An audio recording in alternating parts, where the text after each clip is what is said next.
Coming like to whatever I've read, up to since I've bought the ticket about Inglorious Empire, that makes me think that isn't that mostly empires are inglorious, and even coming to the present times where we see post 9/11 what has been happening, and what the atrocities have been, in Syria lately, and before that in Iraq and Afghanistan. So what are your thoughts, and also including Indian-occupied Kashmir, where people are fighting for their freedom, and here there's another perspective where a man is a freedom fighter to one and a terrorist to another. So what are the lessons that would you see, because with your profound experience and your long association with the United States, you see that what are the takeaways and what can you really tell the present government of India?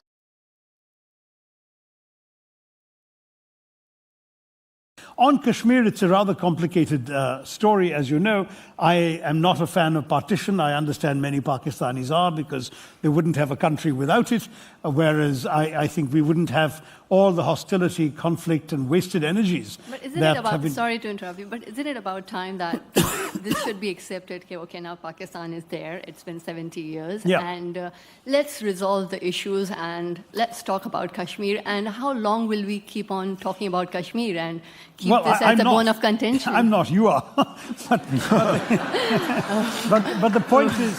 But with your profound experience with the United Nations, I see you somewhere, Yeah, no, but just to answer that, I mean, the thing is that what Pakistanis often fail to appreciate is that there is a big difference in the logic underlying partition from two different sides of the border.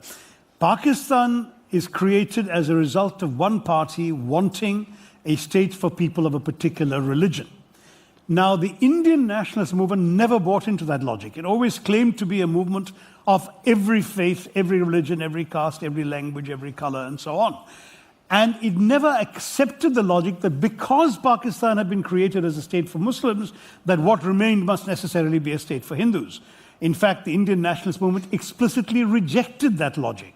And so it looks to its Muslim majority districts and one state with pride, as belonging and affirming the idea that religion is not a valid determinant of nationhood.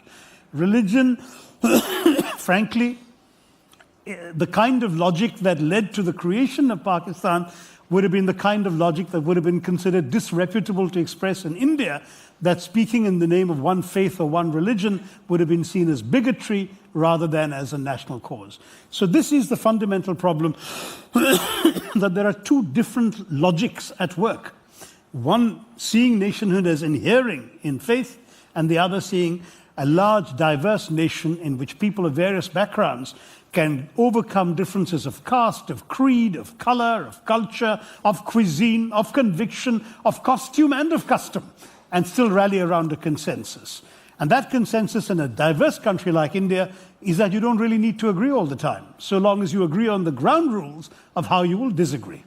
That's how we've been able to manage consensus without consensus, how we've been able to preserve, through our democracy, this astonishingly diverse land. And to us, therefore, the only way that works is if everybody feels an equal ownership and equal stake. And whereas there have been secessionist movements in other parts of India, they've been put down through a very effective combination of either law and order enforcement on the one hand, or political co-optation on the other. So that yesterday's rebels and secessionists become political candidates today, chief ministers tomorrow, and given the vagaries of democratic politics, leaders of the opposition day after tomorrow. That's essentially the way it works everywhere, except in Kashmir. I admire... Because we have a neighboring state that fuels it.